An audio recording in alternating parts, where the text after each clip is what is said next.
saya untuk masuk level 2, Bapak Ibu Saudara sekalian. Saya ikut SO 1 Agustus 2008 tahun yang lalu. Oh, di sini ya? Bukan Pak, di Jogja. Oh, di Jogja. Terakhir bertemu dengan Pak Sepington ya.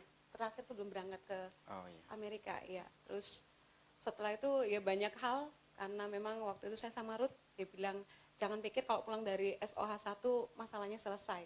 Bener, nggak selesai, tapi PR pekerjaan rumahnya nambah Pak. Dan itu memang stres, penuh dengan tekanan-tekanan, dan benar seperti yang Marlon bilang bahwa kita tuh hamba Tuhan, siapa yang doain ya, doain jemaat, dan sekali semua datang percaya sama kita, keluarin unek-uneknya.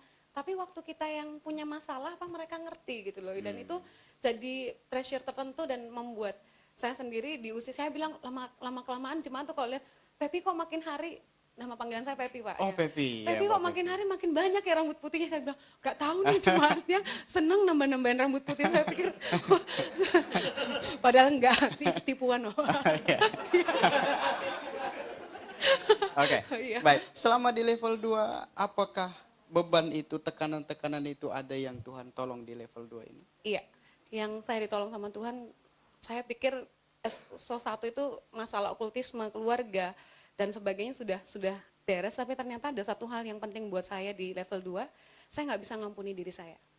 Saya pikir itu, saya yang mengabaikan itu, saya tidak pernah, waktu saya didoakan, dan masuk di kelompok besar, terus di kelompok kecil ada satu yang terlupakan seringkali, saya udah ngampuni papa saya, mama saya, dan seterusnya, tapi kok ada satu yang masih rasanya menekan berat. Saya nggak bisa ngampuni diri saya, karena saya orang yang punya standar-standar tertentu, dan penipuan banyak terjadi di situ Pak. Satu lagi yang menarik buat saya adalah, saya pikir saya anak yang tertolak dalam keluarga. Tapi waktu back to the womb, karena sebelumnya belum masuk di sesi back to the womb itu, saya udah dapat waktu doa apa, kok saya dibawa kayak dalam kandungan mama saya gitu loh. Tapi Mbak Ayu bilang, jangan dikeluarin di sini dulu ya, ditahan dulu. Jangan di sini. Terus saya bilang, oh iya. Nah, setelah itu kan Mbak Ayu pikir, waduh jaga-jagain saya nih, ini jangan sampai dia manifestasi nanti gimana gitu ya. Tapi saya bersyukur di back to the womb itu, saya bilang, kok nggak ada reaksi apa-apa ya, saya kok malah jadi tenang. Memang rasa dingin tapi tetap aman dan nyaman. Waktu itu Tuhan kasih lihat bahwa saya anak yang dinantikan.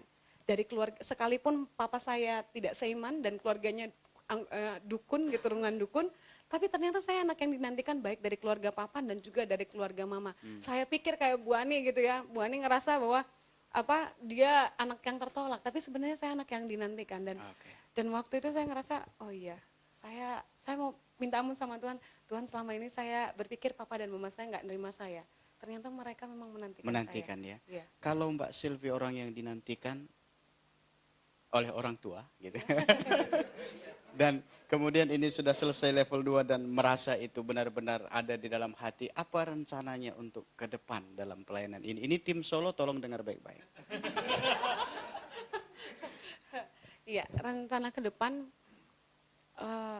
saya melihat banyak kebutuhan tidak hanya di jemaat, tapi ketika melihat banyak pribadi di luar sana, iya, orang-orang itu butuh untuk dipulihkan, dan saya berpikir bahwa Duta Pembaruan membuka satu pelayanan buat banyak pribadi yang mau ikut terlibat untuk sama-sama membantu orang lain, supaya memang saya pikir kemajuan satu gereja, kemajuan satu bangsa itu dimulai dari diri kita yang sadar, kita mau dipulihkan sehingga itu berefek untuk orang lain. Sehingga saya mau berkomitmen, iya, di tahun ini dan tahun-tahun ke depan saya akan terlibat dalam pelayanan pemulihan. Ya.